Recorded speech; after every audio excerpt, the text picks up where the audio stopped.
तो नमस्ते दोस्तों, मेरा नाम हेमंत है और आज की वीडियो में आपका स्वागत है। आज हम देखेंगे कि एक्चुअली रेडिस को स्प्रिंग बूट के साथ इंटीग्रेट कैसे करते हैं।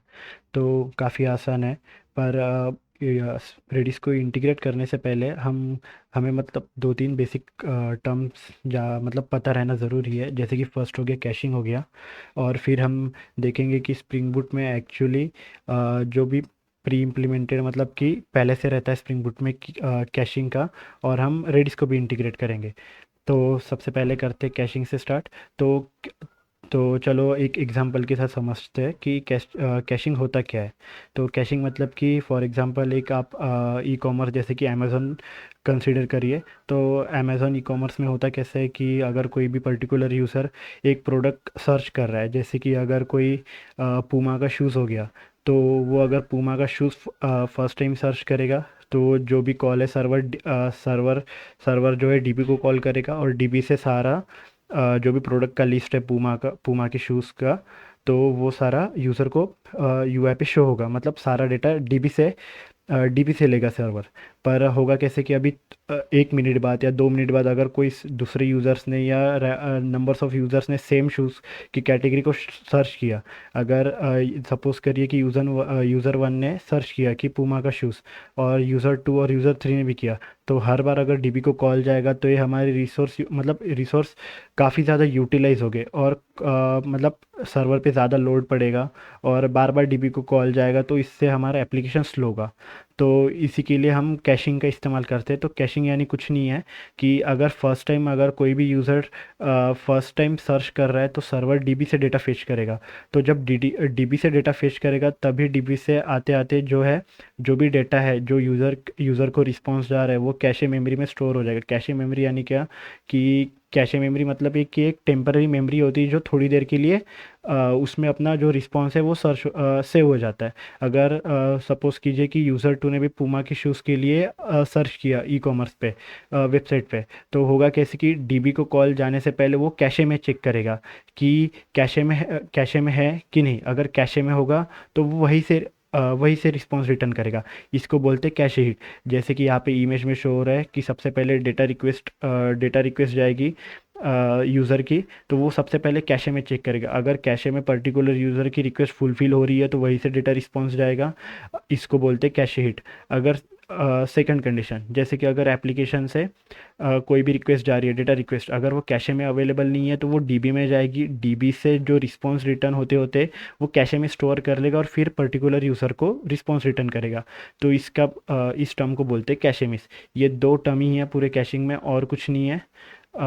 अभी देखो, जैसे कि बेनिफिट्स ऑफ कैशिंग क्या होते हैं। जैसे मैंने आपको बोला कि सबसे पहले कि ये डेटा एक्सेस फास्टर कर देता है और लेस एक्सपेंसिव होता है, क्योंकि बार बार डीबी को कॉल नहीं जाता है, और ये हमारे एप्लीकेशन का परफॉर्मेंस बढ़ा देता है। और रिस्पांस भी हमें क्विकली मिलता है, क्योंकि डेटाबेस तक कॉल जाते ही नहीं है। जो बीच का जो टेम्पररी मेमोरी है जिसको कैशिंग बोलते हैं, तो वहीं से रिस्पॉन्स रिटर्न होता है। ये हो गया। और फिर data access from memory is always faster than fetching from database, तो वही बोला मैंने अभी। और it reduces the costly backend request. ये हो गया। तो अभी देखिए, तो स्प्रिंग बूट में अभी ये देखिए, Spring Boot provides a cache abstraction API that allows us to use different cache providers to cache object. Caching का कंसेप्ट हर जगह सेम ही रहेगा, कुछ चेंज नहीं होगा। जैसे कि यहाँ पे रिक्वेस्ट जा रही है स्प्रिंग बूट के ऐप से, वो सबसे पहले कैशे में देखेंगे। अगर कैशे में मिला तो वहीं से रिस्पॉन्स रिटर्न होगा, अगर नहीं है तो डीबी से रिस्पॉन्स रिटर्न होगा। ये हो गया। तो अभी एक्चुअली है कैसे कि स्प्रिंग बूट में कैशिंग इम्प्लीमेंट कैसे करते हैं हम देखते हैं। तो स्प्रिंग बूट में है 4 एनोटेशन। तो उसी से स्प्रिंग बूट का जो इंटरनली प्रोवाइड करता है कि कैशिंग कैसे कर सकते हैं विदाउट यूजिंग रेडिस, तो वो हम देखते हैं। तो उसके लिए मेनली 4 एनोटेशन है हमारे पास। एनेबल कैशिंग, तो ये क्लास लेवल एनोटेशन, ये मैं बताऊंगा आपको।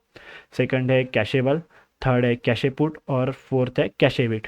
तो चलो अपने वी एस इंटीजर पे चलते हैं और देखते हैं। तो देखिए, मैंने यहाँ पे एक बेसिक सा एम्प्लॉय सर्विस बना के रखी है। तो मैं आपको दिखाता हूँ एक एक करके।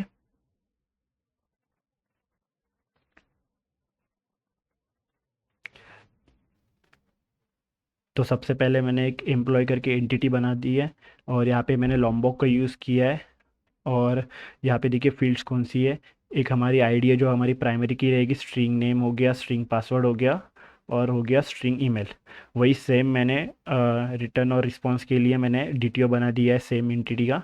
लॉन्ग आईडी, स्ट्रिंग नेम, यहाँ पे हो गया स्ट्रिंग पासवर्ड और स्ट्रिंग ईमेल। तो और इतना कुछ नहीं, मैंने बस बेसिक बेसिक डिपेंडेंसी यूज़ की है। जैसे कि ये हो गया हमारा डेटा जेपीए जो डेटाबेस के साथ इंटरेक्शन करने के लिए हेल्प करेगा हमें। फिर यहाँ पे स्टार्टर वेब हो गया, ये पोस्टग्रेसक्यूएल जो मैंने यहाँ पे डेटाबेस यूज़ किया है उसका उसकी डिपेंडेंसी है यहाँ पे। तो आप जो भी डेटाबेस यूज़ कर रहे हैं उसकी डिपेंडेंसी और यहाँ पे उसका मतलब जो भी प्रॉपर्टीज़ रहेगी सेटअप करने के लिए वो आप दे सकते हो आराम से। डीटीओ हो गया हमारा। फिर आते हैं यहाँ पे कंट्रोलर। तो और एक मैंने डिपेंडेंसी यूज़ की है, ये मॉडल मैपर। तो बेसिकली बहुत लोगों ने मॉडल मैपर के बारे में सुना होगा और कुछ ने नहीं सुना होगा, तो मैं बता देता हूँ कि मॉडल मैपर बेसिकली करता क्या है। जो भी हमारा एम्प्लॉय डीटीओ है और हमारी जो एम्प्लॉय क्लास मतलब एम्प्लॉय एंटिटी है, तो करता क्या है कि जो हमारी एम्प्लॉय एंटिटी को डीटीओ में कन्वर्ट कन्वर्ट करने के लिए हेल्प करता है और डीटीओ को एम्प्लॉय एंटिटी में कन्वर्ट करने हेल्प करता है। तो इसकी डिपेंडेंसी मैंने यहाँ पे दे दी है,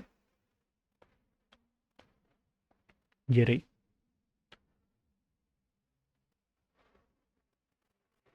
और यहाँ पे मैंने उसको कॉन्फ़िगर कर लिया है मॉडल में पर। अभी सबसे पहले चलते कंट्रोलर में। तो कंट्रोलर में मैंने 4 राउट्स बनाए हैं। एक हमारा गेट मैपिंग हो गया, पोस्ट मैपिंग हो गया, एक अपडेट वाला हो गया पुट मैपिंग, और एक हो गया हमारा डिलीट मैपिंग। तो सबसे पहले हम यहाँ पे क्रिएट कर सकते हैं। फिर वो पर्टिकुलर आईडी से गेट कर सकते हैं एम्प्लॉय को, और फिर पर्टिकुलर आईडी से एम्प्लॉय को अपडेट कर सकते हैं, और पर्टिकुलर आईडी से हम एम्प्लॉय को डिलीट कर सकते हैं। और सर्विस लेयर में जैसा देखिए सर्विस लेयर में भी मैंने पूरा मतलब कोड के रखा है। तो आप देख सकते हैं इतना कुछ है नहीं, मतलब बेसिक सा कोड है। तो आप देख सकते हैं मेन है कि मतलब रेडिस को इंटीग्रेट कैसे करते हैं वो मैं आपको बताऊंगा। तो आप देख सकते हैं यहाँ पे हो गया गेट एम्प्लॉय आईडी, फिर हो गया क्रिएट कैसे करते हैं, और यहाँ पे अपडेट कैसे करते हैं, और यहाँ पे हो गया डिलीट कैसे करते हैं। और यहाँ पे मैंने रिपोजिटरी बना दी है जो एक्सटेंड करती है जीपी रिपोजिटरी, और यहाँ पे हम हमारा एंटिटी का नाम प्रोवाइड करते हैं, और यहाँ पे उसका प्राइमरी की। ये हो गया। तो सबसे पहले देखते हैं हम कि इम्प्लीमेंट करते कैसे हैं हम, मतलब जो भी स्प्रिंग बूट हमें कैशिंग बाय डिफ़ॉल्ट प्रोवाइड करता है उसे इम्प्लीमेंट करते कैसे। तो जैसे मैंने आपको बताया था अभी कि बेसिकली 4 एनोटेशंस रहते हैं, उनकी हेल्प से हम आराम से कैशिंग हम एनेबल कर सकते हैं हमारे इसमें। तो फर्स्ट है एनेबल कैशिंग। तो ये एक फर्स्ट ऑफ ऑल ये एक क्लास लेवल एनोटेशन है। क्लास लेवल एनोटेशन मतलब कि कोई भी पर्टिकुलर क्लास के अंदर पूरे स्प्रिंग बूट के प्रोजेक्ट के अंदर हम कहीं भी ये वाला @ एनेबल कैशिंग कर देंगे। अगर यहाँ पे किया तो यहाँ पे ठीक है, यहाँ पे अगर जैसे कि मैंने एनेबल कैशिंग कर दिया तो ये सही है। अगर मैंने कहीं भी मॉडल मैपर की तरह अलग अलग कोई क्लास बना दी और वहाँ पे दे दिया तो वो भी सही है। स्प्रिंग बूट जब स्कैन करेगा तो देख लेगा कि एनेबल कैशिंग कहीं भी एनोटेशन दिया हुआ है क्या। अगर उसको मिला तो वो ऑटोमेटिकली कैशिंग जो है एनेबल कर देगा।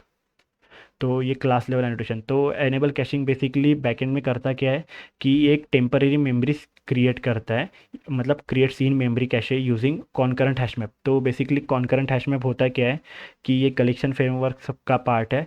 तो ये हैश मैप का ही टाइप है। हैश मैप में जैसे ये थ्रेड सेफ नहीं होता, पर कॉन्करेंट हैश मैप जो है ये थ्रेड सेफ है। तो मल्टीपल थ्रेड्स सेम टाइम पे एक्सेस कर सकते हैं, और रीड राइट जो भी करना है वो कर सकते हैं। तो ये थ्रेड सेफ है बिल्कुल भी।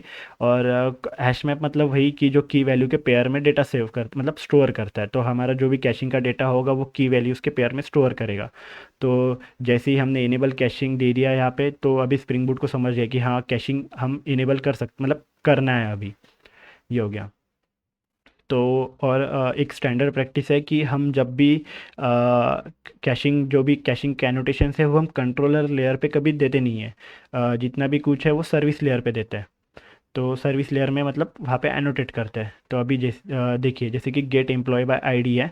तो सबसे पहले मैं आपको विदाउट कैशिंग दिखाऊंगा कि जैसे अभी मैंने एप्लीकेशन कर दिया रन।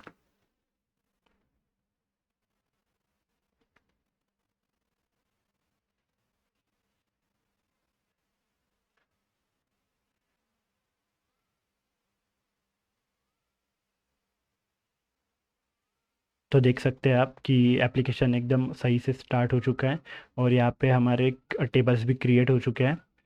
और ये सब, ये जो कुछ भी है, ये हमारे जो हमने एप्लीकेशन डॉट प्रॉपर्टीज़ में जो भी प्रॉपर्टीज़ दी हुई है उनकी वजह से हमें दिखाई दे रहा है। जैसे कि यहाँ पे है कि spring dot G P dot show SQL यहाँ पे ट्रू कर रखा है, इसीलिए दिखाई दे रहा है। और चलो हम हमारे चलते पोस्टमैन की तरफ सबसे पहले। तो यहाँ पे आएंगे पोस्टमैन। तो सबसे पहले करेंगे हम हमारा एम्प्लॉय क्रिएट करेंगे। तो जैसे कि ये हमारा राउट है http://localhost:8080 एम्प्लॉयज़। तो यहाँ पे मैंने दिया है कि हेमंत, पासवर्ड है 1234 और ईमेल है h@gmail.com। जैसे मैं अभी सेंड करूँगा तो हमारा यूज़र क्रिएट हो चुका है। तो यूज़र का आईडी है 1। अगर मैं सेम यूज़र को अभी गेट करूँगा तो देखिए 137 मिली सेकेंड्स ले रहा है। अभी मैं फिर से करूँगा तो 14 सेकंड्स ले रहा है। मतलब ये तो अभी हमारे लोकल कैशे में हो गया है तो इसलिए थोड़ा फास्ट हो रहा है। पर इससे भी अगर फास्ट करना है मतलब उतना ज़्यादा टाइम तो ले ही रहा है, एकदम फास्ट नहीं हो रहा जैसे हमें चाहिए कि हर बार वो डीबी को ही कॉल जा रहा है, ऐसा है। अभी जैसे कि अब यहाँ पे कर देंगे एनोटेट कि एनेबल कैशनिंग। एनेबल कैशिंग से एनोटेट कर दिया और हमारा एप्लीकेशन एक बार फिर से रन कर दिया हमने। और एप्लीकेशन सही से रन हो चुका है। और अभी आते हैं हमारे सर्विस लेयर पे। तो जैसे कि मैंने आपको बताया कि ये एनोटेशन मैंने आपको अच्छे से बता दी है। और बस सिंपल सा है कि स्प्रिंग बूट के जो भी हम एप्लीकेशन बना रहे, कोई भी क्लास बना के ये उससे एनोटेट कर दो तो स्प्रिंग बूट हमारा समझ जाएगा कि मुझे अभी कैशिंग एनेबल करनी है, क्योंकि ये क्लास लेवल एनोटेशन है। और मेमोरी में क्या करता है कि कॉन्करेंट हैश मैप क्रिएट करता है, की वैल्यू के पेयर में डेटा स्टोर करता है। अभी आता है हमारा कैशेबल सेकंड एनोटेशन। तो ये मेथड लेवल एनोटेशन है। मेथड मतलब यहीं पे अभी जैसे कि मैंने यहाँ पे कर दिया, कैशेबल कर दिया। तो अभी आप देख सकते हैं कि जैसे ही मैं कैशेबल के अंदर जाऊँगा तो ये एक बेसिकली एक इंटरफेस है जो कीज़ और वैल्यू के पेयर में डेटा स्टोर करता है। वही है कि जो मैंने आपको बताया था अभी कि कॉन्करेंट हैश मैप बनाता है। यहाँ पे बहुत सारी प्रॉपर्टीज़ है पर मेनली हमारी यही दो काम की है। कि जैसे कि ये हो गया कैशे नेम्स हो गया, मतलब वही हो गया कैशे नेम्स मतलब वही की, और ये की हो गया और ये वैल्यू हो गया। तो अभी स्टार्ट करते हैं। जैसे कि मैं फर्स्ट टाइम एनोटेट करता हूँ। अभी ये हो गया तो यहाँ पे अगर मैं दे दूंगा कि कैशे नेम्स, तो कैशे नेम मतलब कि जो हमारा की हो गया तो की हम दे देते हैं एम्प्लॉय। एम्प्लॉय और यहाँ पे मैंने दे दिया मेरा अ, ये की दे दिया। यहाँ पे हो गया हैशटैग आईडी। तो ये अभी हमारा सिंटैक्स है कि कैशे का नेम क्या होगा और की क्या होगी। तो देखिए अभी बेसिकली यहाँ पे इसका मतलब है कि जो हमारा कैशेबल एनोटेशन है वो यहाँ पे स्टार मतलब ये हमने एनोटेट कर दिया है पर्टिकुलर मेथड को, क्योंकि कैशेबल जो है हमारा मेथड लेवल एनोटेशन है, बराबर है। और कैशे का नेम जब भी अगर हमारे कैशे मेमोरी में स्टोर कैसे होगा कि एम्प्लॉय नाम का एक कैशे बनेगा और उसमें हर एक आईडी के सामने उसका वैल्यू स्टोर होगा। तो यहाँ पे हमने वैल्यू नहीं दी है। वैल्यू कब आएगी, जब हम कोई भी रिक्वेस्ट हिट करेंगे और जो भी हमें जो भी वैल्यू है जो हमें रिस्पॉन्स में मिलेगी वो हमारे पर्टिकुलर की के इक्विवेलेंट सेव होगी। तो यहाँ पे हमने कैशे का नेम दे दिया कि हमारा आईडी है। तो जैसे मैंने आपको बताया कि पर्टिकुलर जो आईडी रहेगी उसके इक्विवेलेंट हमारा रिस्पॉन्स सेव होगा। ये हो गया। तो हो गया। और जो मतलब यहाँ पे एम्प्लॉय जो है कैशे नेम से जो एम्प्लॉय है ये मतलब जैसे कि मैं आपको बताता हूँ अभी कि देखिए अगर ये हमारा कैशे है और ये हमारा हमने जो अभी कैशे नेम दिया है। तो अभी आप समझ लीजिए कि इसका नाम हो गया है एम्प्लॉय। तो इसके अंदर अभी जो भी है तो इसका नाम हो गया है एम्प्लॉय। तो अभी ये कैशे मेमोरी के अंदर एक छोटा सा पार्ट बन चुका है एम्प्लॉय करके, और इसके अंदर जो भी डेटा सेव होगा वो आईडी के इक्विवेलेंट हमारा रिस्पॉन्स सेव होगा। ये हो गया। तो यहाँ पे और बहुत कुछ भी रह सकता है, जैसे कि यहाँ पे एम्प्लॉय हो गया। अगर हमारे इसमें और ज़्यादा राउट्स होंगे तो यहाँ पे कोई XYZ बन सकता है, ऐसा कुछ बनने को है नहीं। तो अगर यहाँ पे हमने और दे दिया या कोई जैसे कि प्रोडक्ट प्रोडक्ट दे दिया, तो इन सब के अलग अलग अलग अलग पार्ट्स बन जाएंगे हमारे मेमोरी में, और उनके हिसाब से हमारे जो कैशे मेमोरी है उसमें डेटा स्टोर्ड होगा। तो ये हो गया। अभी जैसे कि अभी गेट वाला है, तो हम एक बार फिर से हमारे एप्लीकेशन को रन करते हैं और अभी देखते हैं।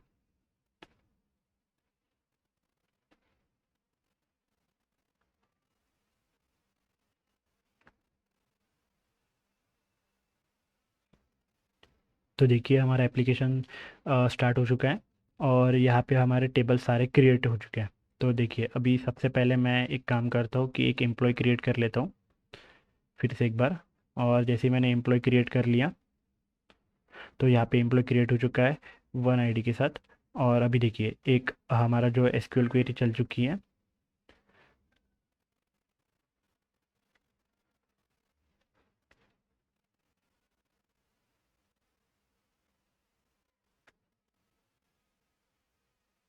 तो देखिए ये एक बार जब मैंने हिट बटन दबाया अभी, तो एक बार डीबी को कॉल गया है। अभी देखिए डीबी को कॉल गया एक बार। अगर मैं फिर से एक बार दबाऊँ तो डीबी को और कॉल नहीं गई है। और टाइम देखिए हमारा 10 मिली सेकेंड्स। मतलब इसका मतलब है कि डीबी से डेटा आया ही नहीं, ये हमारे कैशे से आ गया है। तो देखिए मैं एक बार आपको फिर से दिखाता हूँ। अगर मैंने यहाँ पे कर दिया है राधिका, और यहाँ पे आर कर दिया है, और जैसे ही मैं क्रिएट करता हूँ तो राधिका मतलब आईडी 2 है राधिका की। और यहाँ पे देखिए अभी देखिए यहाँ पे, तो यहाँ पे इंसर्ट हो चुका है, मतलब क्रिएट हो चुका है हमारा नया एम्प्लॉय। और जब मैं फर्स्ट करूँगा तो देखिए एक बार ये हमारे डीबी से कॉल हो के आ चुका है। तो ये देखिए डीबी से कॉल हो चुका है। और अभी जैसे ही मैं फिर से करूँगा तो डीबी से कॉल नहीं होगा। ये देखिए डीबी से कॉल नहीं होगा, और हमारा टाइम देखिए 5 मिली सेकेंड्स। तो इसका मतलब है कि हमारा कैशे जो मेमोरी है स्प्रिंग बूट जो हमें इंटरनली प्रोवाइड करता है वो सही से वर्क कर रहा है। तो देखिए अभी मैं आपको नेक्स्ट एनोटेशन बताता हूँ कि कैसे क्या रहता है। अभी ये आ गए हम यहाँ पे हमारा एप्लीकेशन। अभी देखिए नेक्स्ट। अभी तो अपडेट में दिक्कत क्या होगा देखिए कि अभी जैसे कि यहाँ पे अपडेट है। चलो हम राधिका को अपडेट करते हैं आईडी 2 के साथ। तो अभी आईडी 2 के साथ करते हैं हम राधिका को अपडेट, और उसका नाम देते हैं कि अपडेट एम्प्लॉय। तो राधिका का नाम चेंज होके अपडेटेड एम्प्लॉय हो जाएगा। तो जैसे ही मैं हिट करूँगा, अभी मैं हिट करूँगा तो यहाँ पे देखिए यहाँ पे अपडेट की क्वेरी चल चुकी है, और हमारे डीबी के अंदर अभी हो चुका है। तो अभी देखिए तो हम जब पर्टिकुलर मतलब राधिका को गेट करेंगे उसके आईडी से, तो हमारा आउटपुट क्या आएगा, राधिका ही आएगा। तो ये हो क्यों रहा है, तो बेसिकली हो क्या रहा है ना कि अभी ये देखिए तो हो क्या रहा है। जब हम जो गेट वाला राउट चला रहा है, तो गेट वाला राउट में हो क्या रहा है कि जैसे ही मैं हिट कर रहा हूँ तो वो कैशे में ही चेक कर रहा है कि कैशे में आईडी 2 नाम का कोई एम्प्लॉय है क्या, तो वो कैशे से रिटर्न कर रहा है। पर अभी हमने जो अपडेट वाला राउट हिट किया तो उसमें हो क्या गया है कि जो हमारा डेट मतलब डीबी है, तो उसमें हमारा जो राधिका नाम की एम्प्लॉय उसका नाम अपडेट हो चुका है। पर जो हमारा रिक्वेस्ट है वो अभी भी रिस्पॉन्स कहाँ से ला रहा है, कैशे में। तो ये यहाँ पे दिक्कत है। तो अभी इसको सही कैसे कर सकते हैं हम, तो देखिए जैसे कि अभी हम फिर से एक बार गेट करते तो ये अभी भी कैशे से ही ला रहा है। तो अभी देखिए जैसे हमने यहाँ पे अपडेट कर दिया है, तो ये बस डीबी में अपडेट हुआ है और कहीं अपडेट नहीं हुआ है। तो अभी हमें कैश ऐसा कुछ एनोटेशन लगाना पड़ेगा जो डीबी के साथ हमारे कैशे मेमोरी में भी अपडेट कर दे। तो जैसे कि यहाँ पे राधिका राधिका को गेट करते टाइम ये कैशे से ही ला रहा है, मतलब जो भी पर्टिकुलर आईडी 2 है तो उसका जो रिस्पॉन्स है वो आईडी 2 कैशे मेमोरी से ही ला रहा है। तो अभी देखिए यहाँ पे हम एक नया एनोटेशन यूज़ करते हैं। तो यहाँ पे देखिए तो यहाँ पे है कैशे पुट नाम का एनोटेशन। तो इसमें भी सेम हम दे देंगे कि कैशे नेम, इसका भी एम्प्लॉय, और यहाँ पे देते हैं कि हमारा जो होगा की होगा हैशटैग आईडी। तो जैसे कि हमने यहाँ पे कैशे पुट लगा दिया है, तो अभी जो इसका मतलब है कि जो हमारा डीबी है, तो डीबी के साथ जो हमारा कैशे मेमोरी है उसमें भी हमारा हाँ, जो भी रिस्पॉन्स है और जो भी डेटा है वो अपडेट हो जाएगा डीबी के साथ साथ। तो एक बार हम फिर से एप्लीकेशन हमारा रन करते हैं।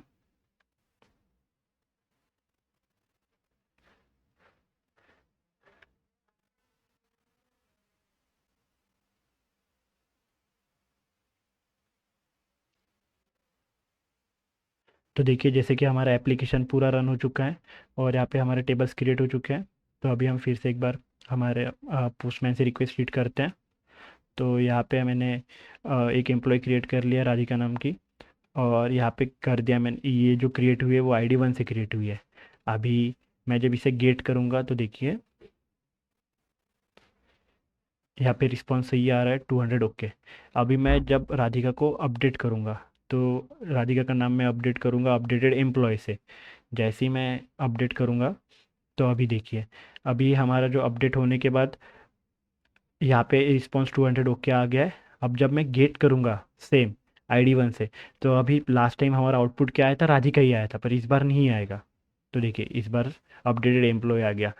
इस बार ऐसे क्यों आया कि जो मैंने आपको अभी एनोटेशन बताया, ये वाला कैशे पुट। तो cache put, basically cache put का कुछ काम नहीं है। कैशे पुट इतना ही करता है कि जो हमारे DB के अंदर अपडेशन हुआ है वो कैशे मेमोरी में भी रिफ्लेक्ट कर देता है, बस आराम से ये प्रॉब्लम सॉल्व कर देता है जो अभी हमने फेस की है। अभी और एक देखते हैं। अभी सेम प्रॉब्लम इशू होगा जैसे कि अपडेट के साथ हुआ था। तो अभी हमने अपडेट के लिए तो एनोटेशन लगा दिया कैशे पुट, अभी डिलीट में भी वही दिक्कत हो सकती है। तो देखते हैं, देखिए होती है कि नहीं। तो जैसे कि अभी मैंने डिलीट कर दिया, तो राधिका अभी हमारे DB से तो डिलीट हो चुकी है, अभी कैशे से हुई है कि नहीं देखते हैं। जैसे कि मैं फिर से गेट करने का ट्राई करता हूँ तो देखिए अभी भी रिस्पॉन्स आ रहा है। तो अभी हो क्या गया है कि DB में से डिलीट हो गया है, पर वो सेम चेंजेस जो है हमारे कैशे मेमोरी में अभी तक रिफ्लेक्ट हुए नहीं है। तो उसके लिए हमारा यूज़ होता है फोर्थ एनोटेशन। तो फोर्थ एनोटेशन देखिए हमारा है कैशे इविक्ट। तो कैशे इविक्ट कुछ नहीं करता है, जो कैशे पुट करता है हमारा वही सेम काम कैशे इविक्ट करता है, बस नाम थोड़ा चेंज है कि कैशे पुट मतलब जो हमारा अपडेशन के लिए काम करता है, और कैशे इविक्ट मतलब वो रिमूवेशन के लिए काम होता है, कि रिमूवल के लिए काम होता है। जो हमारे DB में चेंजेस हुए वो हमारे कैशे में भी रिफ्लेक्ट कर देता है। तो यहाँ पे आ गए हम जैसे कि डिलीट एम्प्लॉय में, तो यहाँ पे हमने एक कैशे इविक्ट करके एनोटेशन लगा दिया, और इसमें भी हम सेम देंगे कैशे नेम्स। तो इसका नाम हो जाएगा एम्प्लॉय। एम्प्लॉय हो गया, और यहाँ पे हमने प्रोवाइड कर दिया की। और जो मैं लिख रहा हूँ एनोटेशन, मतलब जो भी ये सिंटैक्स है आपको डॉक्यूमेंटेशन पे मिल जाएंगे। ये मतलब सिंटैक्स है तो आपको यही फॉलो करना ही पड़ेगा। अभी जैसे कि हैशटैग है तो ये सिंटैक्स का पार्ट है। ID कैसे आई कि ID जो है ये लॉन्ग ID, तो ये जो पैरामीटर यहाँ पे पास कर रहे हैं वो यहाँ पे आ रहा है। तो अभी देखिए हमने यहाँ पे कैश इविट के लिए एनोटेशन लगा दिया है। अभी मैं फिर से एक बार एप्लीकेशन को रन करता हूँ।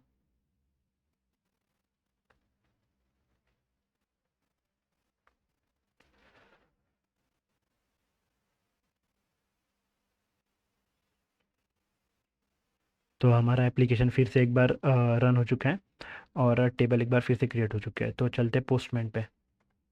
तो सबसे पहले मैं करता हूँ एम्प्लॉय क्रिएट। तो एम्प्लॉय क्रिएट हो चुकी है राधिका ID 1। तो अभी सेम एम्प्लॉय को हम गेट करने का ट्राई करते हैं। जैसे कि राधिका आ गया है अभी, तो इसको हम एक बार फिर से चेक करते हैं कि सही से चल रहा है कि नहीं। इसका नाम कर देते हैं up updated updated employee Radhika Radhika ठीक है। और हम करते हैं अभी हिट। इसका नाम चेंज हो चुका है, फिर से एक बार गेट करने का ट्राई करते हैं। अभी देखिए तो हमारा अपडेट वाला सही से चल रहा है, जो हमारा कैशे पुट वाला एनोटेशन है वो एकदम सही से चल रहा है। अभी चलते हैं डिलीट वाले पे, जो हमने लास्ट टाइम मतलब इशू फेस हुआ था कि डिलीट करने के बाद भी वो मिल रहा था हमें। तो यहाँ पे देखिए डिलीट हो चुका है। अभी जो हमने कैशे इविक्ट करके एनोटेशन यूज़ किया है वो हमारे डेटाबेस के साथ हमारे कैशे मेमोरी से भी डिलीट कर देगा। तो यहाँ पे हो चुका है। अभी हम एक बार फिर से ID 1 से गेट करने का ट्राई करते हैं। तो देखिए तो अभी हमें नहीं मिलेगा, इंटरनल सर्वर एरर 500। तो टर्मिनल में चलते हैं। तो देखिए यहाँ पे आ रहा है कि employee not found with ID 1। इसका मतलब अभी कैशे में भी वो डेटा नहीं है। तो वो साथ साथ DB के साथ हमारे कैशे मेमोरी से भी डिलीट हो चुका है। तो ये है एनोटेशंस। अभी देखिए जो मैंने अ, अभी आपको बताया था कि एनेबल कैशिंग, ये पहला एनोटेशन है हमारा। अभी सेकंड एनोटेशन है हमारा कैशेबल, जो मैंने आपको अभी बताया, जो हम गेट मतलब गेट करने के टाइम पे यूज़ करते हैं। कैशे पुट, जब भी हम कोई भी कंट्रोलर मतलब सर्विस पे और कंट्रोलर से अपडेट करने का ट्राई करते हैं तो कैशे पुट यूज़ करते हैं, और जब भी हम डिलीट का कोई ऑपरेशन करते हैं तो वहाँ पे कैशे इविक्ट करते हैं। ये हो गया। अभी हमारा एक बाकी है क्रिएट। तो क्रिएट में है कैसे कि अगर हमने यहाँ पे कुछ दिया नहीं दिया फिर भी कोई दिक्कत नहीं है, क्योंकि क्रिएट में ज़रूरत पड़ती नहीं है, क्योंकि हर बार जब भी हम नया ऐप नया कोई भी यूज़र या मतलब यूज़र क्रिएट करेंगे या कोई भी डेटा क्रिएट करेंगे तो होगा कैसे, वो फर्स्ट ऑफ ऑल मतलब सबसे पहले तो डीबी में ही सेव होगा ना। तो कैशे में सेव भी कर सकते हैं, नहीं भी कर सकते, तो यहाँ पे एनोटेशन देके कोई फ़ायदा है नहीं। पर अगर चाहो तो आप दे सकते हो कि कैशे पुट दे सकते हो। तो कैशे पुट मतलब कैसे कि देखिए यहाँ पे हो गया, अभी हमने सबसे पहले दे दिया कैशे नेम, तो कैशे नेम दे दिया, यहाँ पे भी सेम हमने दे दिया कि एम्प्लॉय, तो एम्प्लॉय। और यहाँ पे दे दिया अगर हमने कि की दे दिया, तो की में होगा कैसे कि अभी मैंने कर दिया यहाँ पे हैशटैग। तो अभी आप सोच रहे होंगे कि यहाँ पे आईडी है नहीं तो रिटर्न क्या करेंगे, तो इसका एक जो है प्री डिफाइंड सिंटैक्स है, तो हैशटैग रिजल्ट, तो रिजल्ट डॉट आईडी। अभी रिजल्ट डॉट आईडी कैसे, रिजल्ट मतलब कि जब भी हम कोई भी एम्प्लॉय क्रिएट करेंगे इस राउट के थ्रू, तो होगा कैसे, जैसे ही जो लॉजिक है हमारा वो हमें एक डेटा रिटर्न कर मतलब रिस्पॉन्स में एक डेटा देगा, तो उस डेटा में जो आईडी होगी वो सिलेक्ट कर रहे हैं। तो अभी हम यहाँ पे देख सकते हैं कि एम्प्लॉय डीटीओ रिटर्न कर रहे हैं, तो एम्प्लॉय डीटीओ में यहाँ पे है लॉन्ग आईडी। तो वही जैसे ही कोई भी हमारा जो भी पर्टिकुलर रिस्पॉन्स है वो डीबी में सेव होगा, तो हम क्या करेंगे, कैशे नेम्स का जो भी हमारा मेमोरी है तो उसमें होगा क्या कि रिजल्ट डॉट आईडी जो भी हमें रिस्पॉन्स रिटर्न हुआ है उसमें से हम आईडी उठा के वो पर्टिकुलर आईडी के साथ साथ हम वो रिस्पॉन्स को सेव कर लेंगे। हो गया। तो ये हो गया इतना। तो अभी तो हमने देखा क्या अब तक कि सबसे पहले जो हम at the rate enable caching करते हैं वो वाला एनोटेशन हो गया, और सेकंड एनोटेशन हो गया हमारा जो मैंने आपको बताया कि वो हो गया कैशेबल हो गया। कैशेबल के साथ फिर जो हमें दिक्कत आई थी वो अपडेट वाला आया था कि हमारे डीबी में अपडेट हो रहा था पर कैशे में अब तक अपडेट नहीं हो रहा था, तो उसके लिए हमने कैशे पुट यूज़ किया है। और उसके बाद यूज़ किया है हमने डिलीट के लिए भी सेम इशू आ रहा था, जो हमने डेटाबेस में डिलीट हो रहा था पर हमारे कैशे में सस्टेन कर रहा था वो पर्टिकुलर डेटा, तो उसके लिए हमने यूज़ किया है कि कैशे इविक्ट।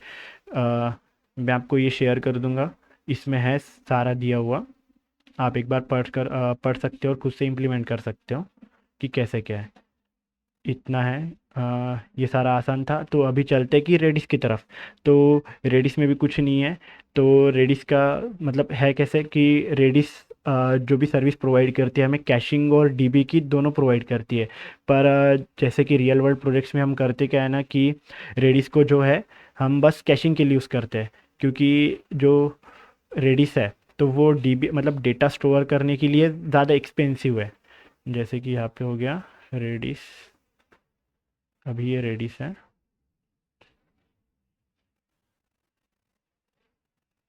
ये रेडिस यहाँ पे इमेज होगी शायद, हाँ। देखिए, तो रेडिस का कुछ नहीं है, नॉर्मल कैशिंग मतलब डेटाबेस की तरह यूज़ कर सकते हैं और कैशिंग के लिए भी यूज़ कर सकते हैं। पर यह है कि डेटा स्टोर करने के लिए रेडिस जो है बहुत ज़्यादा एक्सपेंसिव पड़ेगा। तो इसीलिए हम बस नॉर्मल कैशिंग के लिए यूज़ करते हैं, क्योंकि कैशिंग में हम लिमिटेड डेटा स्टोर करते हैं और कुछ पर्टिकुलर टाइम बाद वो रिमूव हो जाता है। तो इसीलिए रेडिस हम और रियल वर्ल्ड प्रोजेक्ट्स में और इंडस्ट्री में बस कैशिंग के लिए यूज़ होता है। तो अभी इम्प्लीमेंट करते कैसे है रेडिस को। तो देखिए, रेडिस को इम्प्लीमेंट करने के बहुत से तरीके हैं।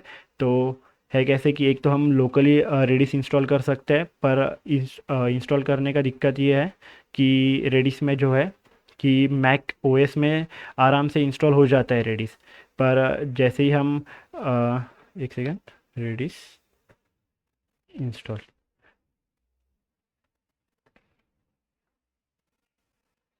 तो देखिए अभी यहाँ पे देखिए install Redis on Linux Mac OS और विंडोज़।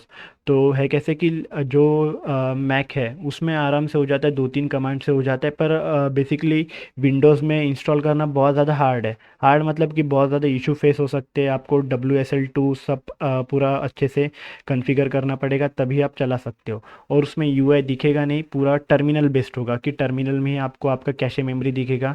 तो उसके लिए और सेकंड ऑप्शन है हम डॉकर से भी कर सकते हैं। तो डॉकर में अभी आपको इमेज रन करना पड़ेगा वो सब। तो और उससे आसान तरीका है कि आप यहाँ पे जा सकते हो, जैसे कि हो गया ये तो क्लाउड पे देखते हैं कि मतलब एक्चुअली वर्क कैसे करता है। आप जैसे ही यहाँ पे जाओगे और क्लाउड रेडिस सर्च करोगे तो आपको मिल जाएगा। तो सबसे पहले यहाँ पे देखते हैं कि इसके साथ हम रेडिस को इंटीग्रेट कैसे करते हैं स्प्रिंग बूट के साथ। तो सबसे पहले आप जैसे ही साइन इन करोगे यहाँ पे,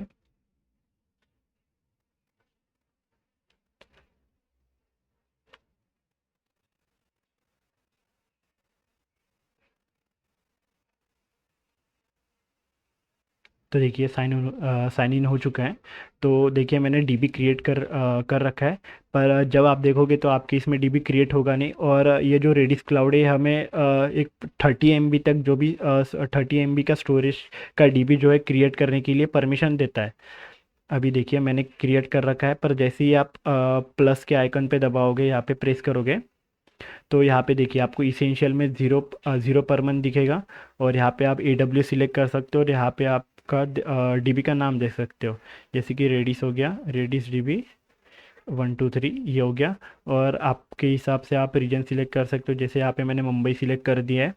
और देखिए यहाँ पे अभी मेरे यहाँ पे सिलेक्ट नहीं हो रहा 30 MB, क्योंकि मैंने क्रिएट कर रखा है। तो आपके इसमें चल जाएगा। तो जैसे आप 30 MB पे ये करोगे और यहाँ पे कंफर्म कर दोगे तो आपका डीबी क्रिएट हो जाएगा, यहाँ पे दिखेगा।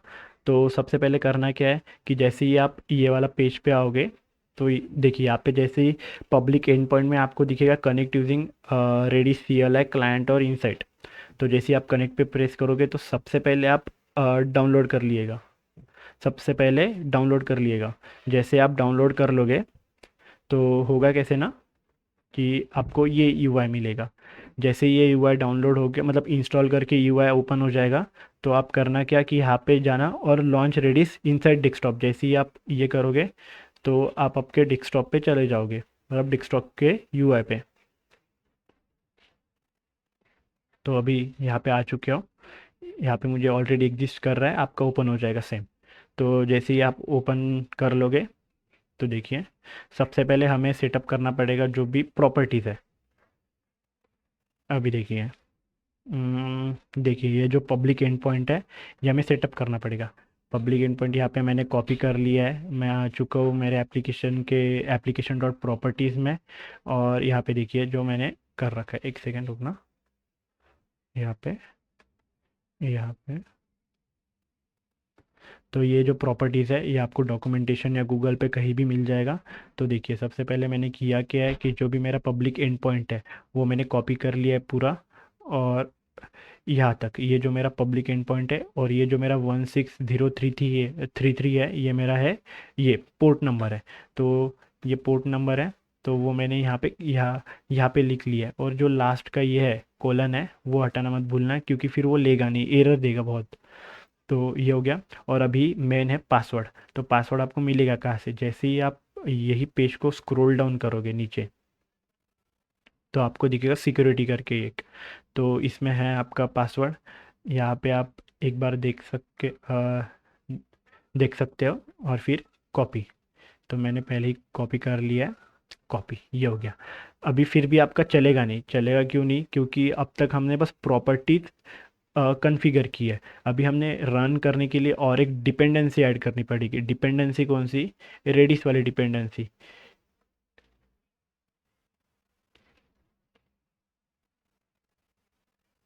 देखिए जो मैंने यहाँ पे आपको दे रखी है, आप देख सकते हैं, एक सेकेंड।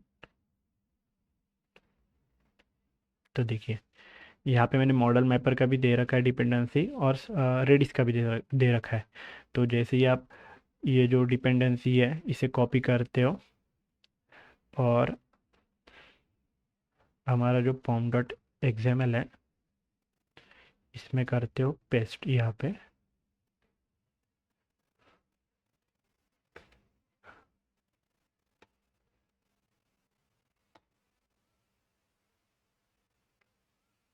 और मेवन को रीलोड कर लेना एक बार।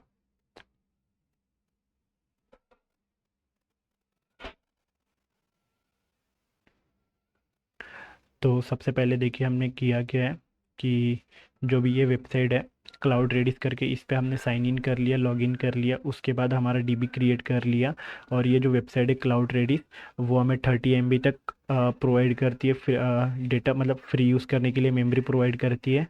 और प्रोडक्शन में देखिए तो 30 MB बहुत ज़्यादा कम है, पर डेवलपमेंट पर्पस से 30 MB बहुत ज़्यादा होती है, तो आप आराम से यूज़ कर सकते हैं डेवलपमेंट पर्पस के लिए।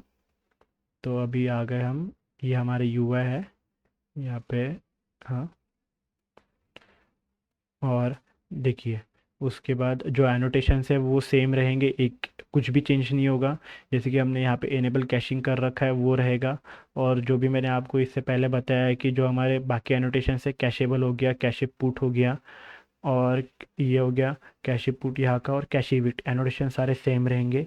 इसके बाद हमने किया हमारे एप्लीकेशन डॉट प्रॉपर्टीज़ में प्रॉपर्टीज़ मतलब कन्फिगर किया। तो सबसे पहले हमने होस्ट का जो भी है होस्ट दिया, उसके बाद हमने रेडिस का पोर्ट नंबर दिया यहाँ पे, और Spring dot data dot Redis dot password जो हमें पासवर्ड मिलता है वो हमने यहाँ पे कर दिया। और सबसे इम्पोर्टेंट लास्ट वाले में कि यहाँ पे पॉम डॉट एक्सएमएल में हमने यहाँ पे रेडिस की डिपेंडेंसी दी है। ये हो गया, हमने सारा कॉन्फ़िगर कर लिया है। एक बार रन करते हैं हमारे एप्लीकेशन को।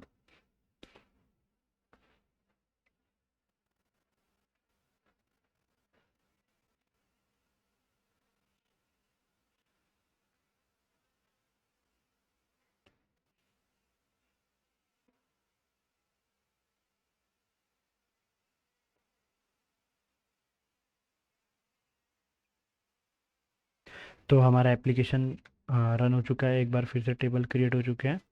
अभी हम ट्राई करते हैं कि पोस्टमैन से रिक्वेस्ट हिट करें। ये रहा हमारा पोस्टमैन, यहाँ पे करते हिट। तो नाम चेंज कर लेते थोड़ा, राहुल कर लेते हैं इस बार। और इंटरनल सर्वर एरर, तो टर्मिनल में चलते हैं, देखते कंसोल में क्या एरर है। तो देखिए अभी यहाँ पे हमें एरर आ रहा है कि default serialiser requires serialisable payload but received object at a time. इसका मतलब है कि जो भी हमें रेडिस को चाहिए वो हमें एक मतलब सीरियलाइज बाइट कोड चाहिए, पर हम उसको प्रोवाइड कर रहे हैं ऑब्जेक्ट। मतलब इस एरर का मतलब है कि जो हमारा एम्प्लॉय डीटीओ है, तो ये देखिए यहाँ पे जो है सारी जगह हम रिटर्न रिस्पॉन्स में रिटर्न क्या कर रहे हैं, एम्प्लॉय डीटीओ, ये ऑब्जेक्ट रिटर्न कर रहा है रिस्पॉन्स में। पर हमें चाहिए कि बाइट चाहिए, जो भी रेडिस है उसको बाइट स्ट्रीम मतलब बाइट कोड समझता है जो कुछ भी है। तो यहाँ पे सबसे पहले इस एरर को सही करने के लिए हमारा जो ये है डीटीओ, इसे हमें यहाँ पे करना पड़ेगा इम्प्लीमेंट सीरियलाइज। जैसे ही हम ये कर देंगे हमारा एप्लीकेशन चलने लगेगा।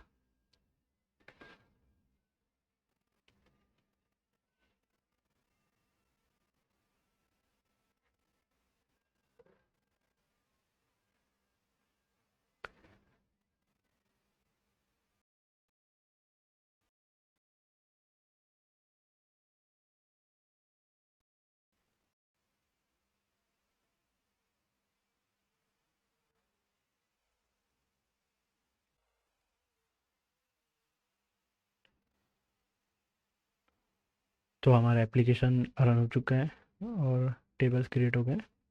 और अब हम एक बार फिर से ट्राई करते हैं। अभी हमने की है रिक्वेस्ट हिट, और देखिए 201 क्रिएटेड यहाँ पे आ चुका है, सक्सेसफुली आ चुका है। आ, और यहाँ पे देखिए ID 1 से राहुल क्रिएट हो चुका है। अभी वही सेम हम करते गेट करने का ट्राई, और तब तक हमारे यूआई में देख लेते हैं कुछ चेंजेस हुआ। देखिए जैसे कि जैसे ही हमारा एम्प्लॉय क्रिएट हुआ, तो देखिए यहाँ पे देखिए ये आईडी है, मतलब की है, और ये उसकी वैल्यू है। तो देख सकते हैं आप कैसे आ रहा है सोर्स, देखिए हमारा org.heman.redis.employee.dto एम्प्लॉय डीटीओ ये आ रहा है। यहाँ पे पासवर्ड आ रहा है हमारा, जीमेल आ रहा है, और नेम आ रहा है। ये हो गया। अभी ये स्ट्रिंग है, ये हमारा आईडी है की, और ये हमारा वैल्यू है, की वैल्यू के पेयर में स्टोर हो रहा है रेडिस में। तो देखिए अभी यहाँ पे 144 आ रहा है। अभी जैसे ही हम गेट करेंगे तो ये बहुत ज़्यादा फास्ट होगा। यहाँ पे होगा एम्प्लॉय 1 राहुल क्रिएट हो गए हैं। जैसे हम यहाँ पे फिर से हिट करेंगे गेट करने के लिए, तो देखिए 53 मिली सेकेंड्स, 18, 16, 18, 13, ये देखिए। तो अभी देखिए यहाँ पे थोड़ा ज़्यादा टाइम आ रहा है। ज़्यादा टाइम क्यों आ रहा है कि ये अभी क्लाउड पे हमारा डेटा स्टोर्ड है। अब तक इससे पहले जब स्प्रिंग बूट का जो इंटरनल वर्किंग है हम देख रहे थे कैशिंग का, उसमें फास्ट क्यों आ रहा था, यहाँ पे टाइम बहुत ज़्यादा कम क्यों आ रहा था, कि वो डेटा हमारा लोकली स्टोर्ड था इसीलिए। तो लोकली स्टोर था इसीलिए फास्ट हमें रिस्पॉन्स आ रहा था। पर अभी क्लाउड पे है तो थोड़ा डिले, पर ये डिले मतलब लेट नहीं है, फास्ट ही है। तो देखिए ये हो गया। अभी देखिए, तो अभी ये हो गया है हमारा रेडिस इम्प्लीमेंट सही से हो चुका है। और आप अगर ये देखना चाहते हो कि बाकी राउट्स सही से काम कर रहे हैं कि नहीं, तो अभी देखिए अपडेटेड राहुल को जो है हम अपडेटेड एम्प्लॉय राधिका कर देते हैं। और अभी देखिए इसका नाम अपडेटेड एम्प्लॉय राधिका हो चुका है। और अभी देखिए हम जैसे ही गेट करते हैं तो देखिए updated employee Radhika first hit में ही हमारा जो रिस्पॉन्स है वो एकदम सही से आ रहा है। अभी देखिए यहाँ पे राहुल था। अभी हम रिफ्रेश करते हैं, एक सेकेंड, ये करते हैं और देखिए अपडेटेड एम्प्लॉय राधिका। तो हमारा कैशे मेमोरी में भी सही से अपडेट हो चुका है। और सेम फॉर डिलीट, डिलीट में भी सही चलेगा। तो अभी हम चलते हैं इसमें। तो देखिए अभी हम इससे क्लोज करते हैं सारा, ये हो गया। अभी चलते कॉन्फ़िग में हमारे, और यहाँ पे चलते एक क्लास बनाते हैं कैशे कॉन्फ़िग। कैशे कॉन्फ़िग करके क्लास बना दिए हमने। इसे सबसे पहले एनोटेट करते हैं,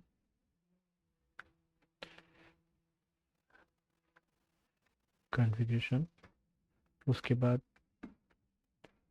बीन बनाते हैं और पब्लिक कैशे मैनेजर, और यहाँ पे आएगा रेडिस फैक्ट्री। देखिए अभी देखिए मैं आपको बताता हूँ इसका मतलब है क्या। जैसे ही हमने कैशे मैनेजर के अंदर गए तो कैशे मैनेजर बेसिकली एक इंटरफेस है। और ये हो क्या रहा है ना कि देखिए अभी जब हम स्प्रिंग बूट का इंटरनल यूज़ कर रहे थे, इंटरनल कैशिंग, तब हमारा सिंपल कैशे मैनेजर को मतलब यूज़ हो रहा था कि सिंपल कैशे मैनेजर यूज़ हो रहा था। पर अभी जैसे ही हमने रेडिस की डिपेंडेंसी डाल दी तो अभी ये आ रहा है Redis cache manager. Redis cache manager को इम्प्लीमेंट कर रहा है, बराबर। ये देखिए रेडिस कैशे मैनेजर। तो देखिए कैशे मैनेजर ये हो गया। जैसे कि मैंने अभी आपको बताया कि वही, कि पहले सिंपल कैशे मैनेजर यूज़ कर रहा था, अभी कर रहा है रेडिस कैशे मैनेजर यूज़। तो अभी यहाँ पे आ गए। और जो मैंने अभी आपको फाइल प्रोवाइड किया है देखिए, इसमें मैं आपको दिखाता हूँ कि देखिए ये जो कोड है इसका मतलब मैं आपको बताता हूँ अभी कि है कैसे, कि ये है स्टैंडर्ड कोड। तो अगर आप रेडिस कहीं भी कॉन्फ़िगर करोगे स्प्रिंग बूट के साथ, तो सेम कोड ही रहेगा, कुछ नहीं चेंज होगा। मतलब कोड जो भी है यही रहेगा।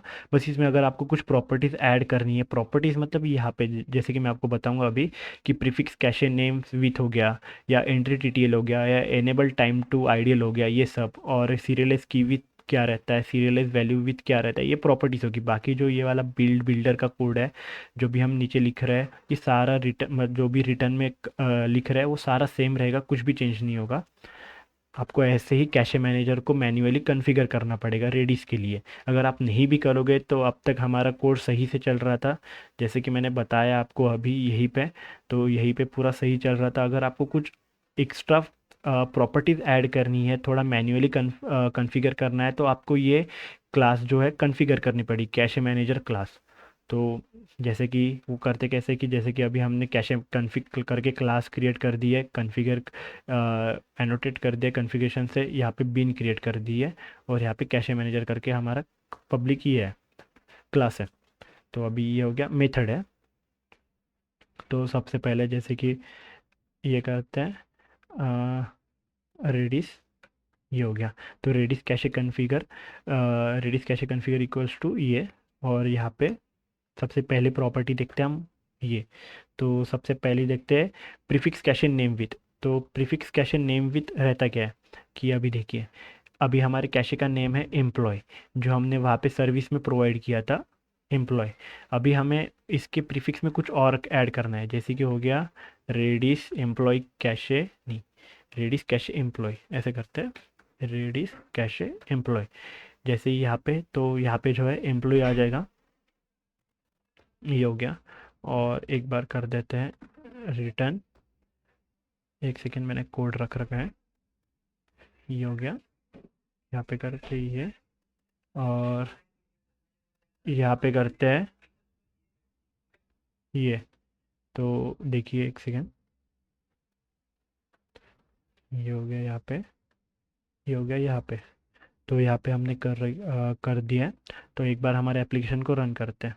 जैसे कि मैंने अभी आपको बताया कि जो भी हमारा कैशे का नेम है उसके आगे प्रीफिक्स ज्वाइन हो जाएगा रेडिस कैशे करके। तो देखिए,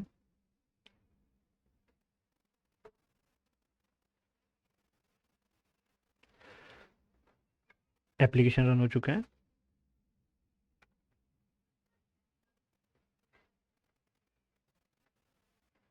हो गया है। एक बार पोस्टमैन से रिक्वेस्ट रीड करते हैं।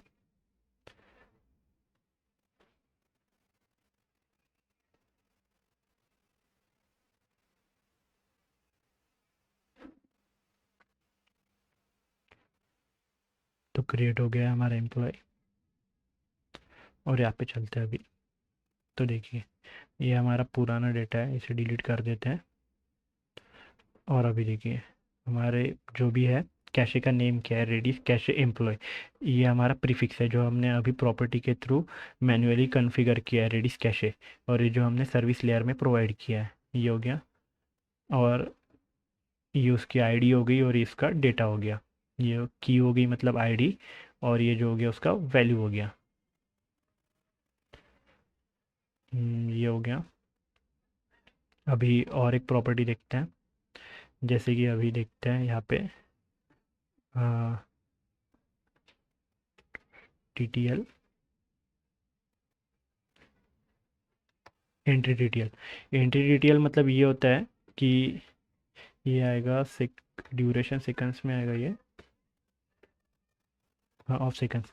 तो एंट्री डिटेल मतलब कि हमारे कैशे मेमोरी में कितने टाइम तक जो भी डेटा है वो स्टोर रहना चाहिए, और पर्टिकुलर टाइम के बाद वो ऑटोमेटिकली रिमूव हो जाना चाहिए। तो यहाँ पे जैसे कि हम दे देते हैं 50 सेकंड दे देते हैं, और एक बार फिर से रन करते हैं।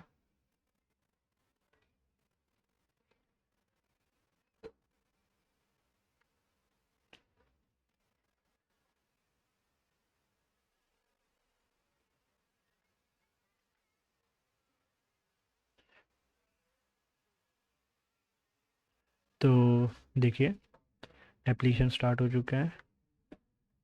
यहाँ पे मैंने सेंड रिक्वेस्ट, ठीक है, हिट हो चुकी है। और अभी यहाँ पे रिफ्रेश करते एक बार। अभी देखिए, देखिए 39, 38, 37, 36, 35, 34 ऐसे हो रहा है। तो अभी ये इतने टाइम के बाद हमारे जो टेम्परेरी मेमोरी या जो रेडिस का कैशे है, कैशे मेमोरी है, उसमें से रिमूव हो जाएगा। तो अभी ये एक है। तो अभी इसमें हम और थोड़ा मैन्युअली कॉन्फ़िगर कर सकते हैं। कि मैन्युअली कॉन्फ़िगर कैसे, कि अभी देखिए, ये यूज़ मतलब जो भी है XYZ, मतलब यूज़र वन कंसिडर कर लीजिए कि यूज़र वन ने सेम राउट को हिट किया, पर वो 30 सेकंड तक ही रहेगा। तो उसमें जितने 30 सेकंड के अंदर जितने यूज़र्स ने हिट किया उनको ही वो कैशे से रिट्रीव होगा डेटा। मतलब समझ में आ रहा है क्या बोल रहा हूँ मैं? अगर सेम, अगर यहाँ पे कोई भी प्रोडक्ट है, तो अगर नाइकी का शूज़ है या पूमा का शूज़ है, तो पर्टिकुलर राउट से मतलब पर्टिकुलर 30 सेकंड के अंदर ही जितने यूज़र्स ने किया पर्टिकुलर शूज़ को सर्च किया, तो उनको ही वो कैशे मेमोरी से डेटा रिट्रीव होगा। अगर कैशे मेमोरी से 30 सेकंड के बाद होगा कैसे, कि 30 सेकंड के बाद ये कैशे से डिलीट हो जाएगा, तो वो बार बार डीबी को कॉल जाएगा। तो देखिए, हमारे कैशे मेमोरी से डिलीट हो चुका है। तो अभी ऐसा ना हो इसलिए हम और एक प्रॉपर्टी ऐड कर सकते हैं, कि ये देखिए, एनेबल टाइम टू आइडियल। तो इसमें होगा कैसे, कि जैसे कि यूज़र वन ने हिट किया पर्टिकुलर राउट को, तो कैशे में डेटा स्टोर हुआ। अभी 30 सेकंड का हमारा एंट्री डिटेल है, टाइम टू लीव है। अभी जैसे कि 30 सेकंड होने से पहले ही, मतलब सॉरी 50 सेकंड होने से पहले ही अगर कोई सेकंड यूज़र्स ने पर्टिकुलर वही सेम राउट को हिट किया तो उसका टाइम फिर से बढ़ जाएगा। ऐसे ही बढ़ते रहेगा बढ़ते रहेगा। अगर 50 सेकंड के अंदर कोई XYZ यूज़र्स ने उस पर्टिकुलर राउट को हिट नहीं किया तो ही हमारे कैशे मेमोरी से हमारा जो डेटा है वो डिलीट होगा। जैसे कि अभी देखते हैं।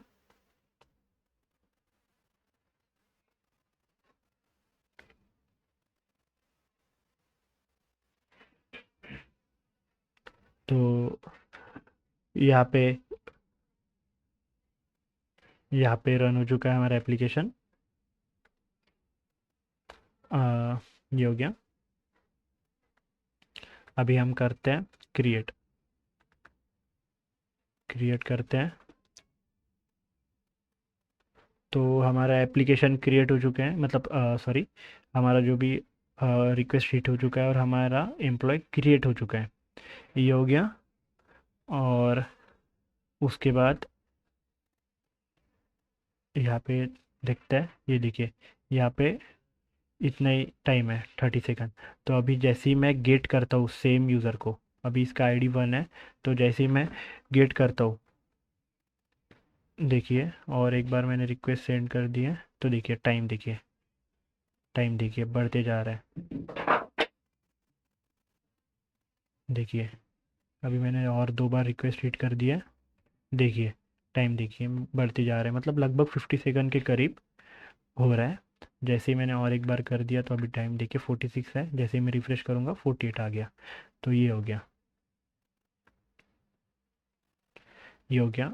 अभी और एक दो प्रॉपर्टीज देखते हैं हम, है क्या, की विथ देखते हैं, की सीरियलाइज विथ, और की वैल्यू विथ। तो देखिए इन दो प्रॉपर्टीज से होगा क्या, तो देखिए ये की हो गया और वैल्यू हो गया। तो अभी देखिए ये जो हमारे इसमें डेटा स्टोर हो रहा है, तो ये जो की है ये स्ट्रिंग फॉर्मेट में चाहिए और ये जो डेटा है ये हमें चाहिए जेसॉन फॉर्मेट में। तो मतलब हमें समझना चाहिए कि क्या लिखा है, तो हम जेसॉन फॉर्मेट में इन दो प्रॉपर्टी से कन्वर्ट कर सकते हैं। जो हमारा वैल्यू है वो जेसॉन फॉर्मेट से मतलब जेसॉन फॉर्मेट में कन्वर्ट कर सकते हैं। तो देखिए यहाँ पे देखिए जैसे कि रेडिस सीरियलाइजेशन कंटेक्स्ट हो गया, तो वहाँ से आएगा ये। तो Redis serialization context dot serialization pair, ये कैसा है आप यहाँ पे देख सकते हैं। जैसे ही आप इस पे हवर करेंगे और अंदर जाएंगे तो सीरियलाइज विथ, तो देखिए यहाँ पे ready serialisation context serialisation pair string. तो जैसे ही आप यहाँ पे जाएंगे ये होगा, और यहाँ पे फ्रॉम सीरियलाइजर ये, और यहाँ पे न्यू स्ट्रिंग रेडी सीरियलाइजर, ये हमारा की का हो गया। और अभी सेम सेटअप करते हैं हम हमारे वैल्यू के लिए। तो ये हो गया और ये हो गया, ठीक है। और यहाँ पे स्ट्रिंग ना करके हम करते हैं जैक्सन, हाँ जैक्सन जेनेरिक वाला, ये नहीं, generic Jackson Redis to JSON Redis serializer, हाँ ये सही है, ये वाला, हाँ सही है। ये हो गया। तो अब इन प्रॉपर्टीज से होगा क्या कि ये तो एक फर्स्ट ऑफ ऑल स्ट्रिंग में कन्वर्ट हो जाएगा, और जो हमारा आउटपुट है, मतलब जो भी हमारा वैल्यू है वो जेसन फॉर्मेट में फॉर्मेट हो जाएगा। तो एक बार ट्राई करते हैं, रन करते हैं एप्लीकेशन को।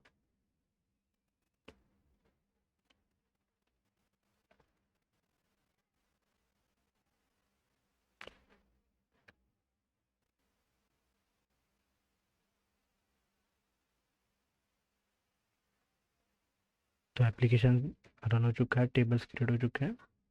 एक बार पोस्टमैन पे चलते हैं और यहाँ पे करते हैं एम्प्लॉयज़।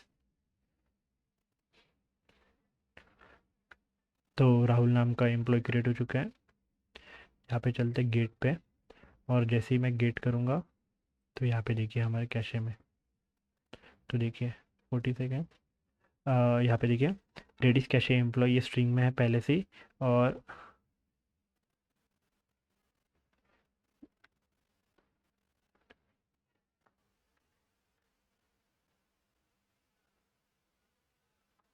एक सेकंड, ये अपडेट होने में डिले हो रहा है थोड़ा। हम फिर से एक बार नया यूज़र क्रिएट करते हैं, हमारा एप्लीकेशन सही से रन हो चुका है। हाँ, और यहाँ पे करते हैं XYZ। तो एक बार एम्प्लॉय क्रिएट करते हैं और देखते हैं अभी यहाँ पे। तो देखिए, हाँ देखिए, ये आ चुका है जेसन फॉर्मेट में पूरा अच्छी तरीके से। तो देखिए यहाँ पे कौन से क्लास से आ रहा है। पाथ देखिए org हेमंत.redis.employee डिटेल ये सब आ रहा है। अभी आईडी देख सकते हैं हम, यहाँ पे ID 2 है, नेम XYZ है, पासवर्ड है 1234 और ईमेल है वो r@gmail.com। तो ये हमारा प्रॉपर्टीज़ जो है, प्रॉपर्टीज़ की हेल्प से, ये जो भी जो दो प्रॉपर्टीज़ है इसकी हेल्प से हमने हमारे जो आईडी है, मतलब की है, और उसका वैल्यू है, वो हमने कन्वर्ट कर दिया जो हमें जिस फॉर्मेट में चाहिए वो।